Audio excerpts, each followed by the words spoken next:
மாண்புமிகு உறுப்பினர் திருமதி சித்ரா, மாண்புமிகு மின்சாரம், மதுவிலக்கு மற்றும் ஆயத்திருவைத்துறை அமைச்சர் அவர்கள். மாண்புமிகு பேரவைத் தலைவர்களே, ஏற்காடு பகுதியில் துணை மின் நிலையம் அமைக்க துறை அதிகாரிகளிடமிருந்து கருத்துரு வரப்பெற்றுள்ளதை அடுத்து துணை மின் நிலையம் அமைப்பதற்கான நடவடிக்கை எடுக்கப்பட்டு வருகிறது என்பதை மாண்புமிகு பேரவைத் தலைவர்களாக மாண்புமிகு உறுப்பினர்களுக்கு தெரிவித்துக் கொள்கிறேன். மாண்புமிகு உறுப்பினர் சித்ரா.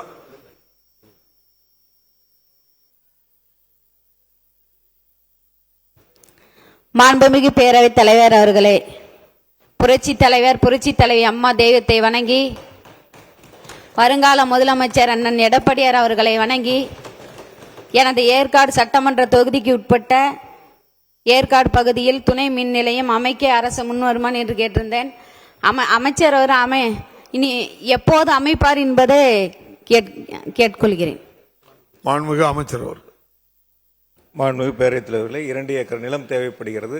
2 ஏக்கர் நிலம் தேர்வு செய்யக்கூடிய பணிகள் நடைபெற்று வருகின்றன. விரைவில் நிலம் கிடைத்தவுடன் அதற்கான பணிகள் தொடங்கப்படும் என்பதை மாண்புமிகு பேரவைத் தலைவராக மாண்புமிகு உறுப்பினர்களுக்கு தெரிவித்துக் கொள்கிறேன். மாண்புமிகு உறுப்பினர் சித்ரா. இடம் ரெடியா இருக்கு. நீங்க அமைக்கிறது எப்பன்னு தெரிஞ்ச மட்டும் போதும். ரெடியா இருக்கு. மாண்புமிகு பேரவைத் தலைவர் அவர்களே, ஏற்காட்டில் அனைத்து மின் கம்பங்களும் எஸ்டேட்டுக்குள்ளே தான் செல்கிறது. மழை காலங்களில்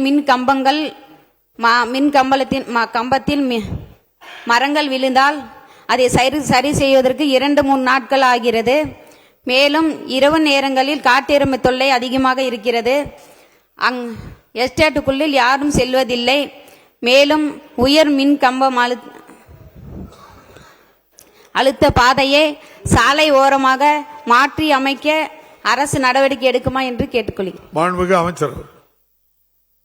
மாண்புமிகு பேரவைத் தலைவர், இடம் அங்கே ரெடியா இருக்கு. ஆனால் அது மின்துறையினுடைய பெயருக்கு வகை மாற்றம் செய்யப்பட வேண்டும். அதற்கான பணிகள் தொடங்கப்பட்டிருக்கு. வருவாய்த்துறைக்கு சொந்தமான இடம், அரசு நிலம். அது மின்துறைக்கு வகை மாற்றம் செய்யப்பட வேண்டும். அதற்கான பணிகள் தொடங்கப்பட்டுள்ளது. விரைவில் அந்த வகை மாற்றம் செய்யப்பட்டவுடன் திட்ட மதிப்பீடு தயார் செய்யப்பட்டு டெண்டர் முடிந்த பிறகு அதற்கான பணிகள் தொடங்கப்படும் என்பதை மாண்புமிகு பேரவைத் தலைவர்களாக மாண்புமிகு உறுப்பினர்களுக்கு தெரிவித்துக் கொண்டு, ஏற்காடு தொகுதியில் மட்டும் சீரான மின் விநியோகம் வழங்குவதற்காக ஏறத்தாழ 315 புதிய மின்மாற்றிகள் இந்த 3.5 ஆண்டுகளில் அமைக்கப்பட்டு சீரான மின் விநியோகம் வழங்கப்பட்டு வருகின்றன.